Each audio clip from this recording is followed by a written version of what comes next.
Good morning. This is Rudders. First, let me start with an honor this to be at your 75th, of course, anniversary and your important conference that you will have over this weekend and subsequent weekend. Let me start by thanking, of course, Linda, your president, and Tony, and your executive and leadership, of course, for extending an invitation for me to join you here this morning. I want also to acknowledge your Prime Minister, your Minister of Labour, and other, of course, dignitaries and elected members of your Parliament and your democratic system in your country. It was noted earlier, I was born in Guyana, and it's good to come back to the Caribbean, but I just wish you would invite me in the midst of the Canadian winter to come back to Barbados. It's nice and warm here, but it would be much more appreciated in the middle of a Canadian winter. But it is indeed an honor to be here, to share, of course, my congratulatory, of course, remarks to your 75th year as an organization. I know you know this, but they need to be said. It may be your 75th anniversary as a union, about building, of course, and representing workers in this country. But equally so, Barbados would not be the same country without the BW today. Because of your concerns and your activism and your political engagement has helped also shape this country and made this country a better country. It is said, of course, within a very short time you'll be celebrating the 50th anniversary of your independence. Remember one important thing, your union was around long before the independence of Barbados. And by the way, that independence would never have happened without the workers advocating for your sovereignty as a country. So it's a good opportunity, of course, for us to be here to recognize that, because all of us as trade unions throughout our history have always recognized the work we do on behalf of our members. It's not simple about them, because what we desire for ourselves, we desire for all within our society and our respective country that we work in. It's also, I think, it's important to acknowledge the document that has been prepared for your Congress, clear vision and a renewed drive, because it acknowledges two things: that you've had a rich past and a very determined history, but at the same time you have to now look to the future, because the world in which we live in is changing at a rapid pace. I think you know that from the work you're doing. I also believe to present both an opportunity, but we also have to acknowledge the challenges. As a trade unionist in my own country, Canada, I'm never one of those people who wake up in the morning and think I can't do something to change the world. Because if you're going to simply whine about the things you don't like, then there's other things to do. The job that we have to do, of course, is to recognize we still can improve the lives of our members and improve the lives of our country. But the challenges we are facing is an incredible one. You know, globalization today means that there is no borders in the world. Information between nations travel speed of lightning. And more importantly, of course, the challenges that we all face is how do we continue to build our organization? How do we continue to represent our members? It's been noted that the wealth that we are creating today, there's never been more wealth in the world. But the question we continue to ask, how come there's so much poor people in the world? How come we can't seem to redistribute that wealth in a different way to ensure the people who helped create that wealth can share in that wealth? Today, as I speak to you, there's never been more freedom for a country to move their products from one place to the other.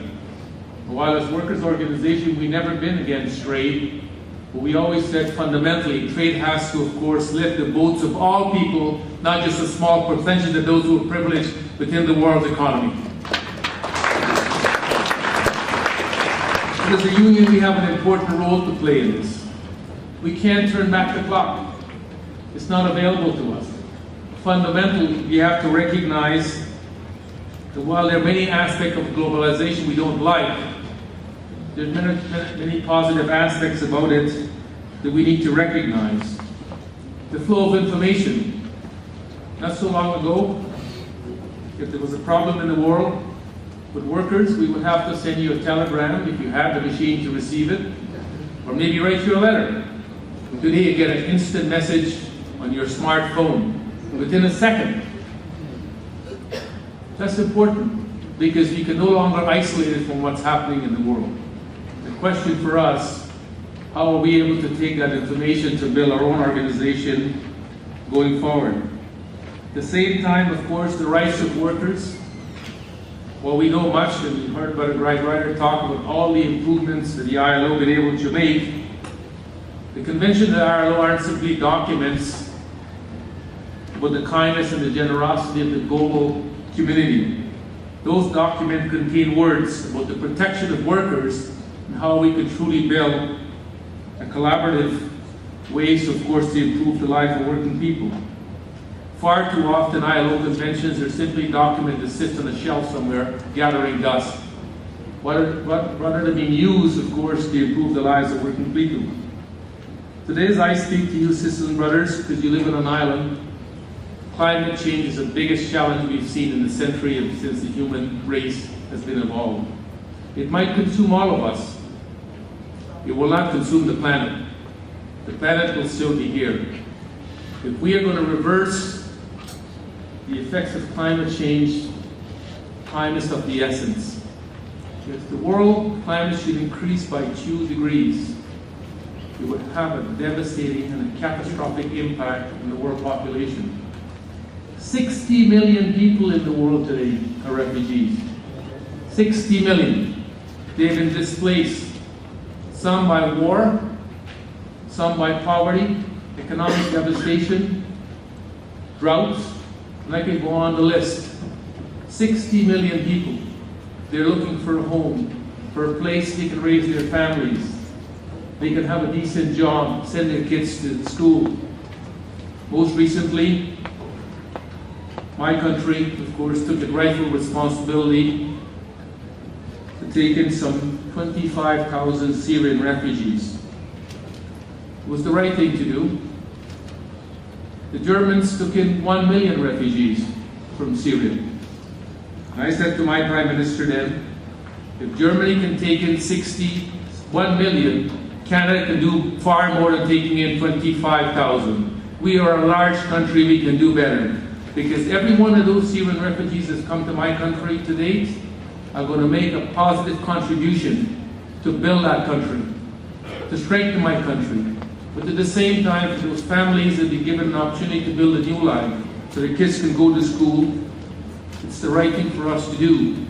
We also have to ensure the prejudice sometimes that we see on television and reading the newspaper doesn't change our reality with people. Because working people are no different, regardless of where they come from. The values that they share is the same as what you and I share here today. Same time, sisters and brothers, trade, of course, is an important part of the development of our country. I come from a country where the trading partner, 80% of our trade goes to the United States. It's critical for our development and our growth as a country, but we recognize fundamentally free trade in the United States and North America is important, but it also has to include workers' rights.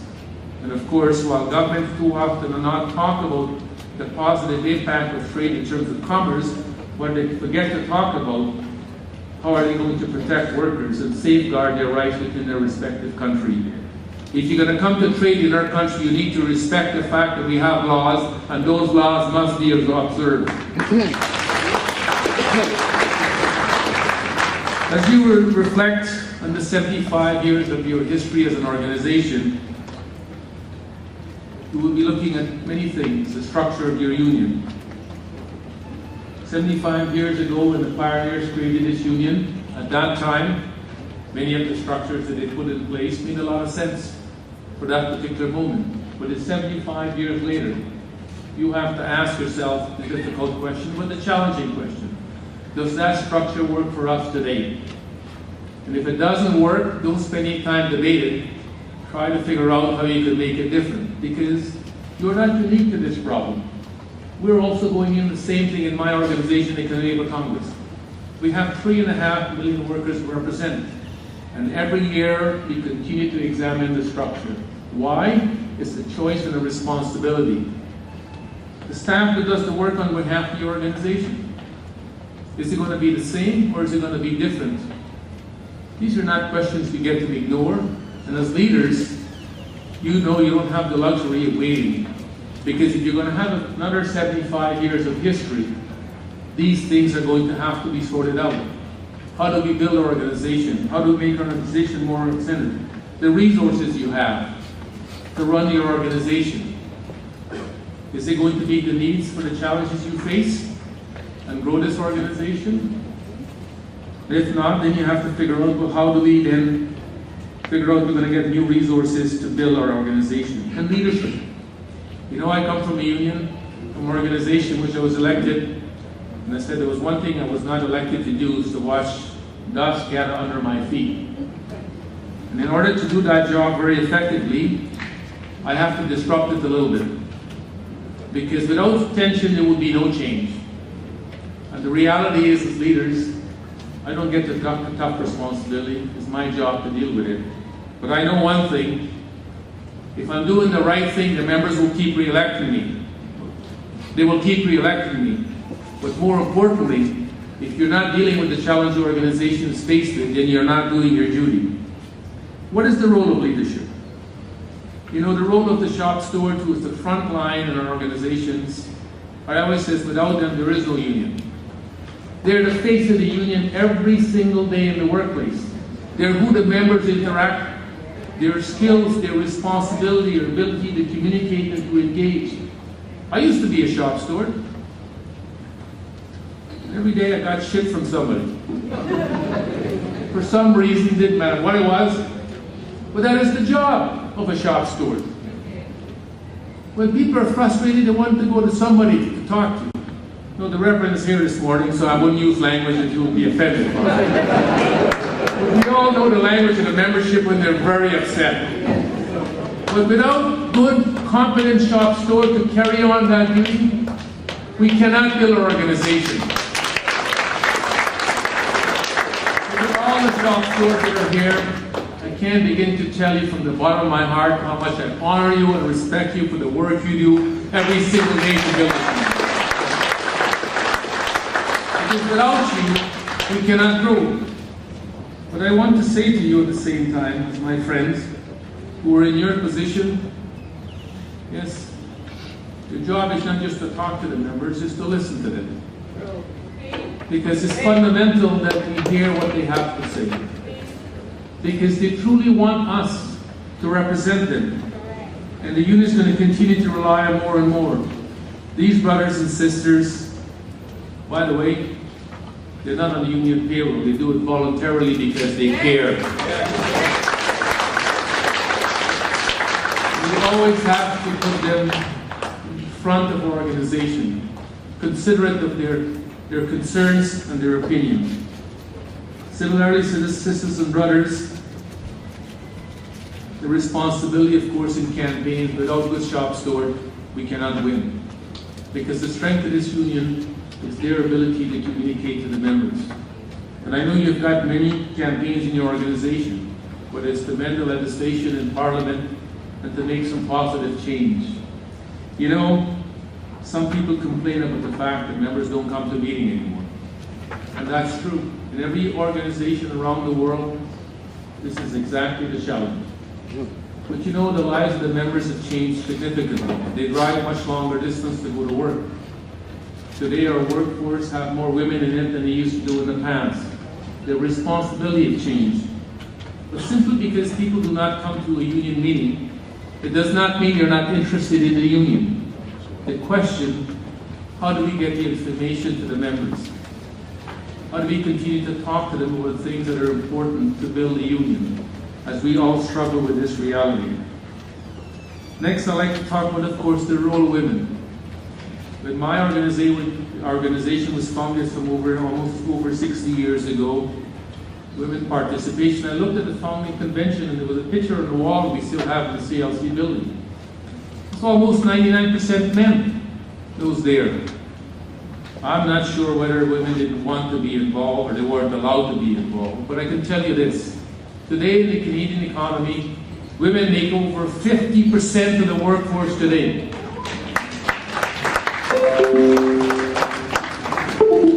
The interests of women, the issues of women has to be paramount in the union agenda.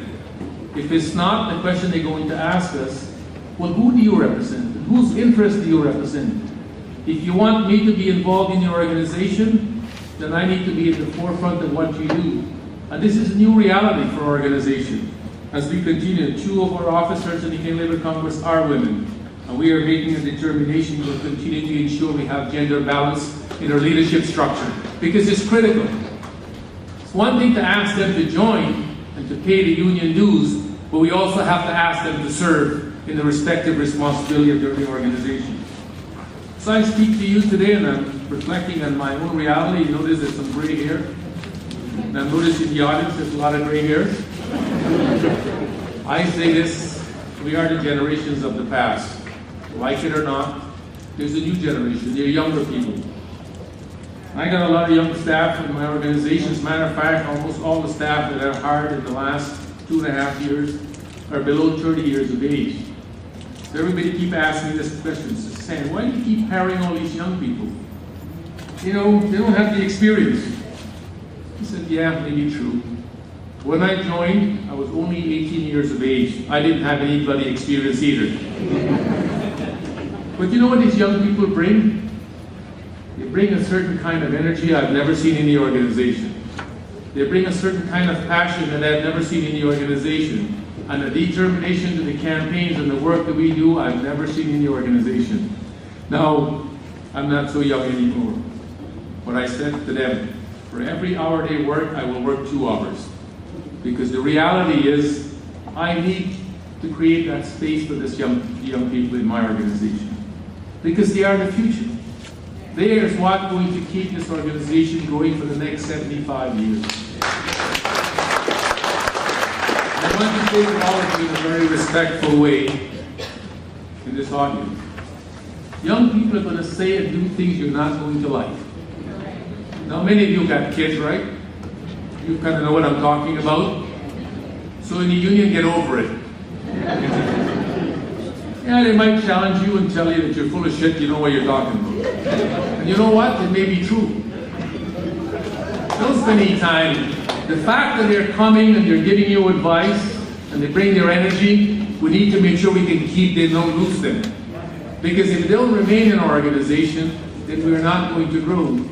Young people want to feel that they've got a contribution to make. And as we go through this struggle in the CLC, I'm telling you my own story. I know you need to struggle with this through yourself. And it's not easy. I can tell you without a doubt, we're having a youth conference. We came up with this little slogan. And I'm looking at it and I said, I don't know what that thing represents. And I'm trying to get them to explain to me. I still don't understand it, but you know what? It's not the end of the world. It's their slogan. It's fine with me. They're going to have their conference, and I'm going to go speak with them, and I'm going to spend the entire period of their conference going to happen. You know why I do that? Because I want to immerse myself. What are they thinking? How do they see the world? How do they think we're going to grow the organization? What do we need to do differently? And I know all the things I'm going to hear. I may not necessarily agree or even know for that matter, but I know one thing. Those young people that will come to that conference are absolutely determined that the Canadian labor movement need to be stronger, need to be bigger, need to be bolder, and more importantly, need to survive for the next 60 years of its history. So the last 2 things I want to touch with you, sisters and brothers, of course, is building union power. You see, people will say this in a different way. Oh, we don't want to talk about union power. We don't want to take over the world. I know one thing. I want to influence it. And without union power, it's hard to influence government. Now, our prime minister is here. The minister is here. Well, listen, let's have to understand about a relationship. If we're not strong, he's not going to listen to us. So it's critical for us to realize that if we want to build union power, we need to recognize that we need to build an organization, we have to grow. And that means we have to improve our density. This is a challenge, we're going through this, but at the same time there's a recognition that we don't live in an equal world. Workers' voice and the voices of capital is not the same. It's not the same. The only way we're going to get an equal voice is when we have more members and the strength. And when we speak, we can mobilize because we have solidarity and strength within our organization. We've all said within the Canadian Labour family is what we practice, and the BW has a rich tradition of this. We're not the typical union, just bargain for members to get them a collective agreement and give better wages and working conditions. We practice social unionism because we care about our neighbors, we care about our friends who doesn't belong to our organization. Because the laws in this country will not be improved without the trade union movement. Every time you improve the laws, you improve the lives for all Barbadians, not just for those who belong in the labour movement. And without us, there would not be better laws. And we need to remind society that the trade union movement is not a selfish movement. I want to give you an example. We've been doing this wonderful experiment in Canada about what we call a fairness project. So we did a survey across the country to ask Canadians what did they think of us. And this is a God's truth. Here was a response. They said, you guys go and strike all the time. And you're always in protest. That's the two things they know. So here's the fact. 99% of all the collective agreements negotiated in Canada is settled without a strike. But Canadians know nothing about the 99%. The only thing they know about is the 1%. Because that's what the media writes about. I'm not saying to criticize my media friends that are here today, but there needs to be a bit of a balance. We have one of the largest organizations in Canada called the United Way. It raised funds, of course, to help with the challenges in which governments are not meeting. Every year, we, the trade union movement, through our membership, contribute some $350 million voluntarily to the United Way campaign. And yet, you'll never see an article in the country telling Canadians that the labour movement and its members voluntarily give $350 million. You know why we do it? Because we know it's our neighbours who have a problem, are going to need some support. We do it because we recognize fundamentally we have union wages, we can afford to do it. But we also know we have a responsibility to help those who are less fortunate. Because someday we might be exactly where they're at right now. We've got to find a better way to tell our stories. Because too often, for all the good work this union does, the public does not know about it. And we got to find a way, how do we do that? We're struggling with this in Canada, and this is important. So what about the world of communications? You know, 75 years and lots have changed. How do we communicate? And this is an experiment that's going on. We know one thing, that our members want to hear from us. They truly want us to talk to them, wants us to be engaged. And everybody's going through these challenges. How can we better communicate to the members? If they don't come to meetings, how do we take the meeting to them? So I want to share something with you, and it may embarrass you, but also may remind you. Now, you remember not so long ago this thing didn't exist, right? It's not that long ago. Think about it. Now, every one of you, if you don't have one of this, you're living in the past. So there's a few you refuse to because you don't want anybody to call you. But trust me, you don't have the luxury. If you're thinking that way, trust me, it won't be long before you. But even though every one of us have one of these devices, very few have given the unions our information so they can send us a message in one of these. And I always ask people, well, why is that? Why doesn't members give us their email address so we can communicate? I don't know what the answer is, but I think the large part of it, because they think we're going to send them a lot of crap all the time. It's a relationship we have to build, because it's about trust. If they give us their information, we have to use it with care. And if they don't come to the meeting, you might send them a little paragraph just to tell them about 2 things you talked about at the meeting. But ultimately, sisters and brothers, this device has to work for us.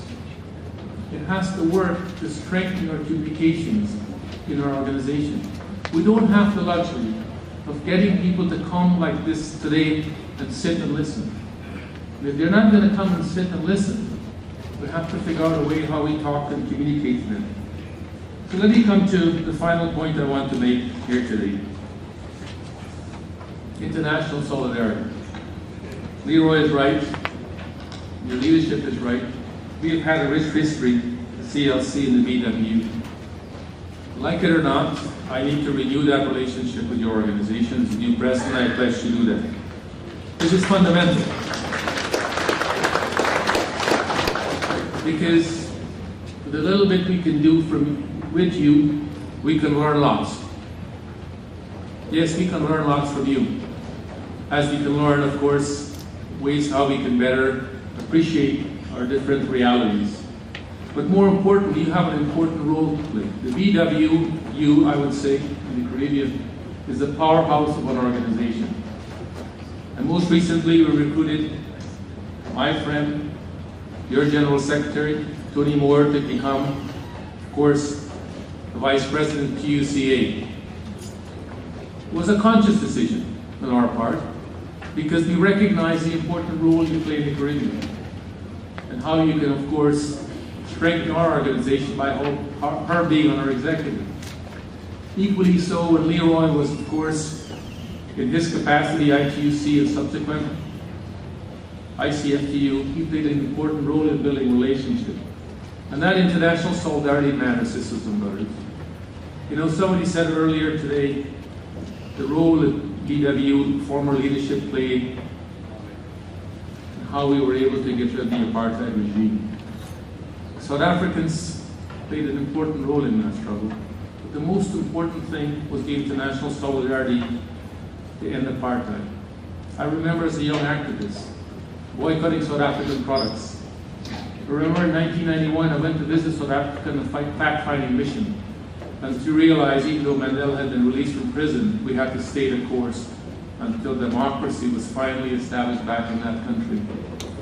Today, we need international solidarity more than ever, because the reality in the world in which we live in, we need to strengthen our bonds and remain strong with each other. Sisters and brothers, I pledge to you I'll do my part to strengthen my relationship with the BW, but equally so, my friend, your General Secretary, will be called upon to serve more often. We'll take her away for once in a while, because we need her on the international stage equally to do the work that we're doing. I want to conclude to say to all of you, I know you're going to have a wonderful conference and a celebration. And by the way, this is a celebration, just in case some of you are not sure. This is 75 years of enhancing the lives of working people. It is 75 years of strengthening the democracy of Barbados, so you can have a more democratic, equal, and a just society. And as we strive to make this world a more peaceful, a more just, and more equal society, BW, part of that 75 years, have made this world a better place, has made this country a better place, and has made the lives of working people a better place. Thank you so much.